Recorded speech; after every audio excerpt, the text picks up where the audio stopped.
안녕하세요. 소리지의 애독 애청자 여러분. 말씀 산책 시간입니다. 이번 말씀 산책 시간은 요한일서 3장 11절부터 20절까지 말씀을 살펴보도록 하겠습니다.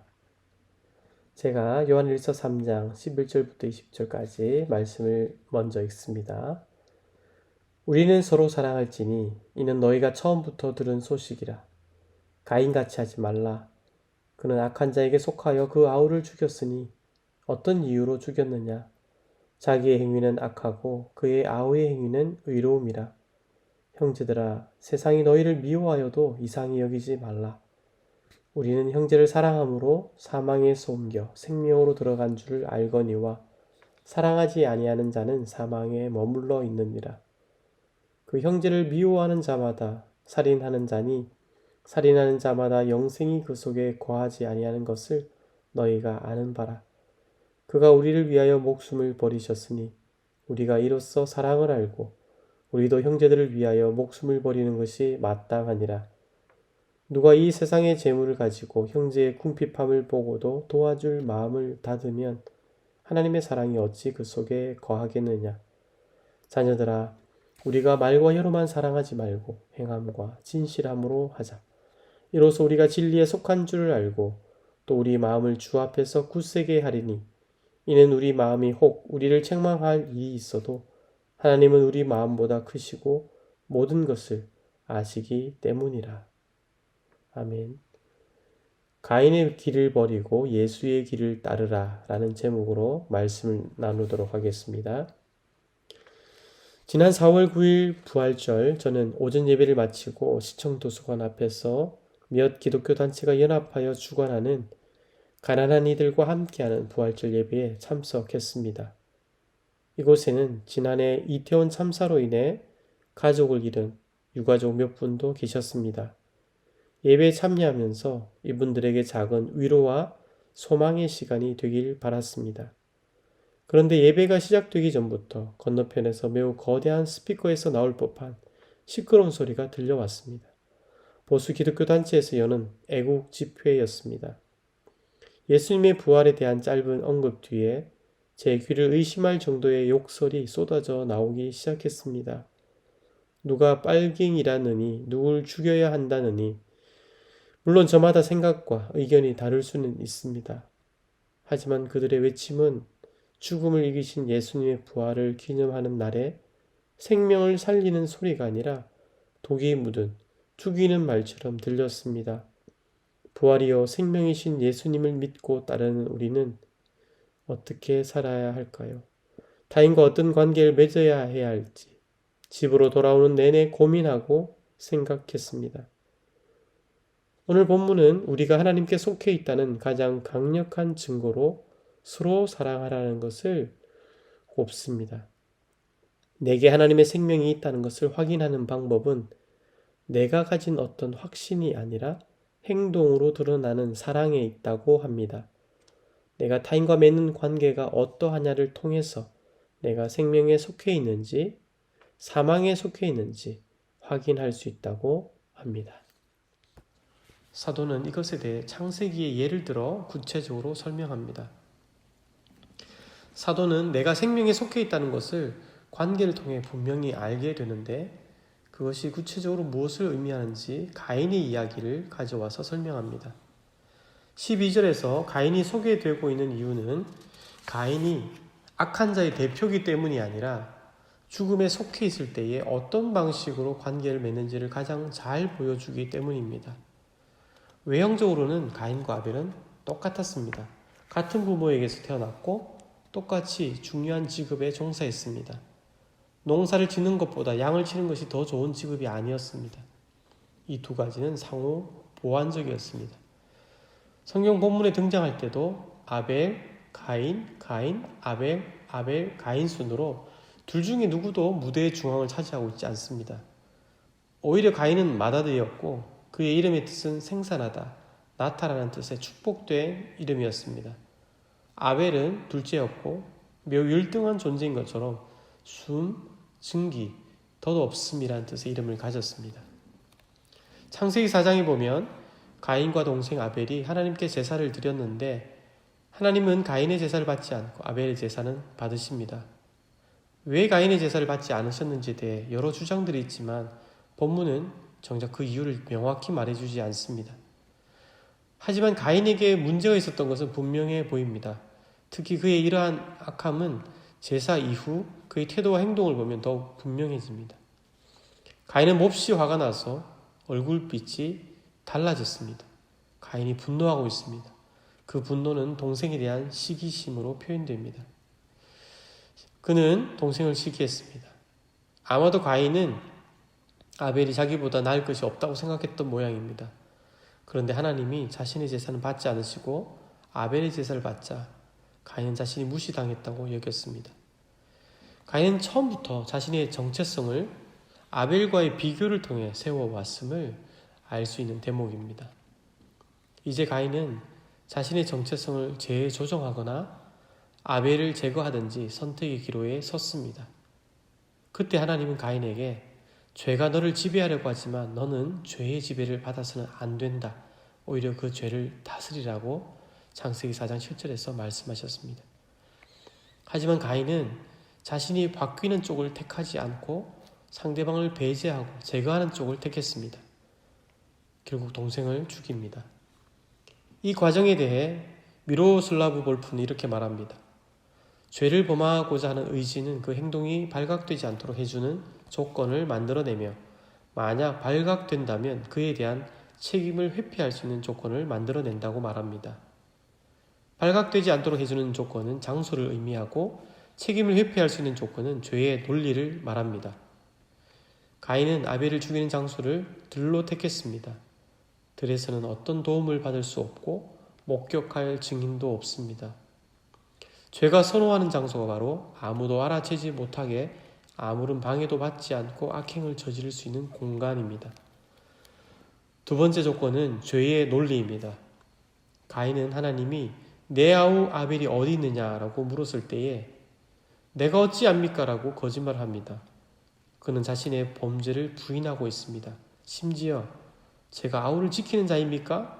라고 하나님께 반문하면서 동생이 어디에 있는지 알아야 할 책임이 자기에겐 전혀 없다고 말합니다. 이렇게 죄의 논리의 무서운 점은 자신이 저지른 행위나 상대에 대한 책임을 모두 부인하는 것입니다. 그렇게 함으로써 자신마저 속이는 자기 기만에 빠집니다. 내가 아우를 지키는 자니까 라는 반문에는 가인처럼 죽음에 속한 이들이 맺는 관계의 특징을 잘 담고 있습니다. 그런데 정말 놀랍고도 다행스러운 것은 완전히 새로운 방식의 관계 맺음을 보여주시는 분이 나타나셨습니다. 그분이 보여주신 행동을 우린 사랑이라고 부릅니다. 사실 그분이 오시기 전에도 사랑이 뭔지, 사랑이라는 단어가 없었던 것은 아닙니다. 하지만 그분이 오시기 전에는 사랑이 뭔지, 참사랑이 뭔지 우리는 몰랐습니다. 사랑이라는 언어는 넘쳐났지만 그분이 오심으로 참사랑이 무엇인지가 분명하게 드러났습니다. 사람들은 그 사랑을 보며 참사랑에 눈을 떴습니다. 그래서 사도는 16절에 이것으로 우리가 사랑을 알게 되었다고 말합니다. 온갖 비교의식과 자신이 맺고 있는 관계에 대해 무책임하여 가인과 다름없는 우리에게, 사랑을 외면하던 우리에게, 사랑받을 수 있을까 두려워하던 우리에게 더 이상 죽음에 속한 삶이 아니라 생명에 속한 삶을 살라고 자신의 생명을 내어주셨습니다. 우리가 생명에 속하여 사랑할 수 있게 된 것입니다. 사도는 생명에 속한 이들이 관계 맺는 방식인 사랑을 먼저 그리스도인 공동체 안에서 적용시킵니다. 우리 사람들은 저 멀리 있는 아프리카의 가난한 이들이나 저 멀리 위력적인 태풍이나 지진 피해를 입은 사람을 사랑합니다. 또한 소셜 네트워크의 친구들을 사랑하고 또 어떻게 알게 된 외국인 친구도 사랑합니다. 우리는 내가 선택할 수 있는 대상은 사랑합니다. 그러나 정작 가까이 있는 사람, 내가 선택하지 않았는데 주어진 사람, 단 공동체 지체를 사랑하는 데는 어려움을 느낍니다. 이런 우리에게 우리가 사랑의 눈을 뜬 사람들임을 상기시킨 다음에 사도는 우리가 어떻게 사랑해야 하는지를 가르쳐 줍니다. 사랑하는 데 어려움을 느끼는 이유 중에 하나는 어떻게 사랑해야 할지 배운 적이 없어서일 수 있기 때문입니다. 먼저 18절에 말과 혀로만 사랑하지 말라고 합니다. 이 뜻은 사랑한다는 말을 하지 말라는 것이 아닙니다. 오히려 우린 때때로 말하지 않기 때문에 사랑하는지를 잘 모르기도 합니다. 괜한 오해도 생깁니다. 사랑한다고 말로 표현하면 친밀도도 올라갑니다. 그렇다면 여기서 말하는 이 의미는 무엇입니까? 그것은 말에만 그치는 사랑, 즉 립 서비스만 하는 사랑을 말합니다. 요즘 문화에 적용해보면 카톡에 이모티콘 보내는 것, 페이스북이나 인스타그램에 좋아요, 사랑해요를 누르는 것만으로는 안 된다는 것입니다. 대신 행함과 진실함으로 해야 합니다. 여기서 행함과 진실함은 두 가지를 의미하는 게 아닙니다. 말과 혀가 동의어로 사용된 것처럼 대꾸를 이루는 행함과 진실함은 진실함이 있는 행동, 진정성 있는 행동으로 사랑하라 라는 의미입니다. 가인처럼 경쟁에서 이기기 위해서나 내가 뭔가를 얻기 위해 잘해주거나 마음은 그렇지 않으면서 좀 더 나은 사람으로 보이고자 하는 행동을 거부하라는 것입니다. 진정성 있는 행동이 포인트입니다. 두 번째로 사랑은 상대방의 필요를 채워주는 것입니다. 17절에. 여기서는 과정을 설명해 주고 있습니다. 먼저 지체의 필요를 봅니다. 그 필요를 보고서 마음에 긍휼함과 또 안타까움과 사랑이 생깁니다. 여기서 마음으로 번역한 헬라어는 원래 우리의 몸의 내장을 의미하기도 합니다.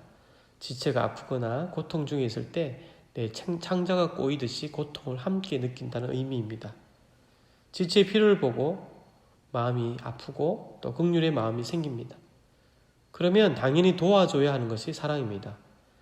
그런데 필요를 보면서도 내가 안 해도 누가 하겠지, 다른 사람에게 전가시키거나 제가 나한테 해준 게 없는데 계산하거나 난 시간이 없어, 시간의 주인이 누군지를 망각하거나 하면서 내게 생긴 마음을 무시하거나 의지적으로 밀어내 버린다면 하나님의 사랑이 그 사람 속에 머물 수 없다는 것입니다. 우린 누구나 도움이 필요한 처지에 놓일 때가 있습니다. 우리 중에 누구도 일방적으로 도움을 주기만 하거나 도움을 받기만 할 수 없습니다. 우린 서로의 필요를 채워주는 사랑을 해야 합니다. 사랑은 서로 상호적이기도 합니다. 생명에 속한 방식으로 관계 맺는 것, 사랑하는 삶에는 내 가정, 내 교회의 범위를 넘어서야 합니다. 우리는 우리끼리의 세상이 아니라 우리가 속한 세상, 사회의 일원으로서 우리 사회 공동체에서 생명의 방식으로 살아야 합니다. 예수님은 기독교인을 향해서만 오신 게 아니라 세상을 위해 오셨습니다. 요즘 복음의 공공성에 대해서 많이 생각합니다. 그래서 사랑의 사회적 차원을 생각해 보고자 합니다. 이 점을 설명하기 위해 나는 세상을 리셋하고 싶습니다라는 엄기호 선생의 책의 내용을 빌려오겠습니다. 그 속에 이런 이야기가 있습니다. 한 약사가 있었습니다. 이 약사는 그저 돈 잘 버는 약사가 아니라 지역사회에 공헌하고 마을을 만들어가는 약사가 되고 싶었습니다. 그래서 자신의 약국에 장애인을 고용했습니다. 쉽지 않은 결정이었지만 장애인에게 노동의 기회를 주고 활동할 수 있는 장을 제공하며 더불어 사는 마을을 만드는 데 기여하고 싶었습니다. 그러나 그는 곧 지역사회 주민이기도 한 환자들, 즉 자신의 고객들로부터 심각한 항의를 받게 되었습니다. 고용된 사람은 지체장애가 있어서 셈이 느리고 약간의 자폐가 있어 사람과 눈을 마주치지 못했습니다. 그러자 환자들, 고객들의 불만이 터져나왔습니다. 약사는 워낙 친절하고 복약 지도를 상세하게 하는 사람이라 인기가 높았습니다. 다른 약국이 기계적으로 대꾸하는 반면 이 약사는 환자들의 고통과 고충을 다 듣고 난 다음에 설명했습니다. 그래서 환자들은 약사 당신은 존경하고 좋아하지만 그 직원 때문에 이 약국에 오기 싫다고 말했습니다. 일 처리도 빨리빨리 못하고 친절하지도 않아서 다른 약국으로 옮기게 된다면서 그 직원을 교체하라고 압력을 가했습니다. 이에 이 약사는 고민에 빠졌습니다. 해고를 할 수도 없고 그렇다고 그 장애인을 계속 고용할 수도 없는 난감한 처지가 된 것입니다. 약사가 처해 있는 상황을 이해하기 위해 한나 아렌트의 통찰을 가져와 봅니다. 아렌트는 인간의 조건이란 책에서 인간의 활동적 삶을 세 가지로 구분합니다. 첫 번째가 노동입니다. 여기서 노동의 의미는 우리가 생존을 위해 필수적으로 해야 하는 일입니다. 먹고 살기 위해 해야 하는 모든 일이 아렌트가 말하는 노동입니다. 이 약사가 장애인에게 노동의 기회를 준 것은 그가 사람으로 사는데 결정적이고 필수적인 조건인 노동을 제공해 준 것입니다. 그런데 자본주의 사회에서 이 노동은 사고 파는 상품이 되어버렸습니다. 노동을 팔 수 없는 상태의 사람은 우리 사회에서 쉽게 배제됩니다. 두 번째 조건은 작업입니다. 여기서 작업은 단지 먹고 살기 위해서 해야 하는 것을 넘어서는 것을 의미합니다. 노동을 생필품에 비유한다면 작업을 통해 만들어지는 것은 작품이라고 할 수 있습니다. 그 약사는 장애인을 고용함으로 그의 약국이 먹고 살기 위해 돈을 버는 노동의 공간에 그치지 않고 작업의 공간이 되기를 바랬습니다. 그래서 이 약사는 보다 세심하게 환자의 고충과 고통을 들었고 그에 걸맞는 복약 지도를 했습니다. 이것은 단지 친절한 약사가 되겠다는 것을 넘어서는 일입니다. 고용된 장애인에게 약국이 노동의 공간이라면 약사에게 이곳은 노동의 공간이자 동시에 작업의 공간이 됩니다. 마지막으로 아렌트가 말하는 인간의 조건 세 번째는 행위입니다. 여기서 말하는 행위는 개인 행동 차원을 넘어서는 의미입니다. 아렌트가 말하는 행위는 사물과 사람 간의 관계가 아니라 사람과 사람 간의 관계를 말합니다. 다른 말로 하면 공동세계를 만드는 활동입니다. 공동의 노력으로 공통의 것을 만들어가는 과정을 말합니다. 그런데 이 공동세계에서 중요한 것은 공동세계가 말을 통해 지어진다는 것입니다. 아렌트는 말하기를 말 없는 행위는 행위하는 주체가 없기 때문에 더 이상 행위가 아니다라고 말합니다. 장애인은 자기의 말이 말같이 들려지고 주체적인 인간으로 받아들여져야 바로 이 세 번째 인간의 조건 행위가 성립되는 것입니다. 약국이 공동세계가 되기 위해서는 약사와 노동자 그리고 환자 모두 공동의 노력이 필요합니다. 특히 환자들의 말과 행위가 필요합니다. 단지 환자로서 고통을 호소하거나 고객으로서 친절함과 신속함을 요구하는 것을 넘어서는 행위를 해야 합니다. 공동세계의 협력자로서 하는 활동을 말합니다. 예를 들면 환자는 그 장애인 노동자에게 빨리 하지 않아도 되니 천천히 하라고 말을 한다거나 뒤에서 속도가 느리다고 투덜거리는 사람에게 오늘 날씨 참 좋지요? 라고 말을 건네거나 혹은 저는 바쁘지 않으니 정 바쁘시면 먼저 하세요 라고 말한다면 약국은 공동세계를 짓는 협력의 장이 됩니다. 이를 통해 약국은 약사와 노동자의 노동 공간이 되고 약사 자신의 작품 공간을 넘어 공통의 것으로서의 공동세계가 됩니다. 하지만 만약 약을 타러 온 환자가 공동세계를 짓기보다 고객이라는 소비자로만 머물려고 하는 한 약사가 제 아무리 새로운 시도를 하더라도 이 약국은 그저 사고 파는 노동의 공간에 그치게 됩니다. 이러한 공동세계를 짓는 협력의 과정을 볼 수 있는 성경의 장면은 예수님이 삭개오의 집에 들어가는 장면입니다. 삭개오는 부자였지만 그는 입을 가지지 못한 사람으로 살았고 그 마을에서 주체로 살지 못했습니다. 그런데 예수님이 그의 이름을 불러주었고 삭개오의 집에 머물겠다고 하셨습니다. 삭개오는 비로소 투명인간이 아니라 주체로 인정받았습니다. 더구나 예수님이 삭개오의 집에 머물고 식사하겠다고 한 것은 삭개오에게는 아렌트가 말한 두 번째 인간의 조건이 작업을 할 수 있게 만들어 준 것입니다. 음식을 만들고 손님을 대접할 수 있게 한 것입니다. 그러자 삭개오는 이것을 통해 지금까지 그 누구에게서도 받을 수 없었던 사랑을 느꼈고 그가 그동안 욕망과 두려움으로 구축한 집에 더 이상 살 필요가 없음을 깨달았습니다. 그래서 그는 주님, 제 수입의 절반을 가난한 사람들에게 거저 주겠습니다. 그리고 제가 남을 속인 일이 있으면 그 피해에게 4배로 보상하겠습니다. 이 말은 자신이 지금까지 지어온 집을 다 무너뜨리고 이웃과 더불어 살아가는 새 집, 공동세계를 짓겠다는 고백입니다. 이러한 삭개오의 고백과 결단은 생명에 속한 이들이 현재 우리 사회의 특징인 천민자본주의와 소비주의를 넘어서서 더불어 함께 살 수 있는 길을 보여주고 있습니다. 사도는 혐오와 배제 사회에서 포용과 관대함을 보여주지 못하고 있는 저와 우리에게 도전하고 있습니다. 마음의 빗장을 열고 서로에게 다가가라고.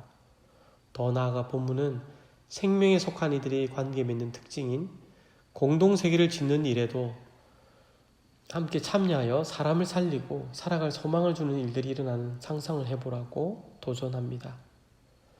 마지막으로 가인 이야기에서 한 가지 의문이 남아 있습니다. 지켜야 했던 형제를 살해한 가인에게 소망이 있는 것일까요? 가인에 대한 이야기에서 정말 놀라운 점은 가인의 살인과 폭력에도 불구하고 하나님은 여러 폭력으로부터 가인을 보호하셨다는 점입니다. 볼프는 하나님은 가인 자신이 시작한 배제의 순환에 가인을 내어주지 않으셨습니다라고 말하고 있습니다. 가인이 죽음의 방식을 버리고 생명의 방식을 배우려면 어떻게 해야 할까요? 바로 그리스도의 발자취를 따라 걷기 시작할 때, 그때만 바로 배울 수 있다고 말합니다. 그때에만 자신이 치유되는 것을 경험할 수 있습니다. 즉 우리를 사랑하신 예수 그리스도의 길을 걸어가며 사랑하는 삶을 살아갈 때에야 온갖 배제와 폭력의 세상 속에서 받은 상처가 바로 그분 안에서 치유될 수 있습니다. 예수님이 우리에게 주신 생명의 길, 그 사랑의 길을 걸으며 다른 사람을 살릴 뿐만 아니라 우리가 받은 상처가 치유되고 또한 다른 이들을 또 치유하게 됐고 도울 수 있게 될 것입니다. 함께 말씀을 생각하며 제가 마무리 기도하도록 하겠습니다. 주님, 혐오의 언어, 배제의 언어, 폭력의 언어가 난무한 시대 속에 저희는 어떻게 살아가야 합니까? 저희도 상처받고 다른 이들에게 상처 주며 그 악순환은 도저히 끊어지지 않는 것 같습니다. 우리들의 말이 다른 사람을 살리기보다 다른 사람을 죽이고 우리의 행위는 다른 사람과 함께 공동세계를 지으며 그 사람을 주체로 인정하고 받아들이며 투명인간이 아니라 그 사람으로 존재할 수 있도록 돕고 있는지를 돌아보게 됩니다. 주님, 저희가 주님이 우리를 위해서 생명을 주시며 우리로 하여금 사랑이 무엇인지 발견케 하시고 그 사랑을 따라 살아가게 하신 주님, 그 생명의 길을 따라가기 원합니다. 그 생명의 길을 따라가다 보면서 결국에 그 사랑의 길이 그저 짐과 부담과 해야 할 의무가 아니라 오히려 우리를 치유하고 회복케 하는 길임을 저희가 발견할 수 있도록 은혜를 주옵소서. 주님, 저희가 속해 있는 곳에서 먼저 행함이 있는, 진실함이 있는 행함으로 사랑하게 주시옵소서. 또한 주님, 한국교회를 불쌍히 여기셔서 예수님의 길을 따라 걸어갈 수 있도록, 그리하여 세상에 소망이 되는 교회, 세상을 치유하는 교회, 또한 곳곳에 자기 입을 가지지 못한 이들에게 입을 열어 말할 수 있도록 도와주는 교회 될 수 있도록 은혜를 주옵소서. 우리에게 사랑을 가르쳐 주신 예수 그리스도 이름으로 기도합니다. 아멘.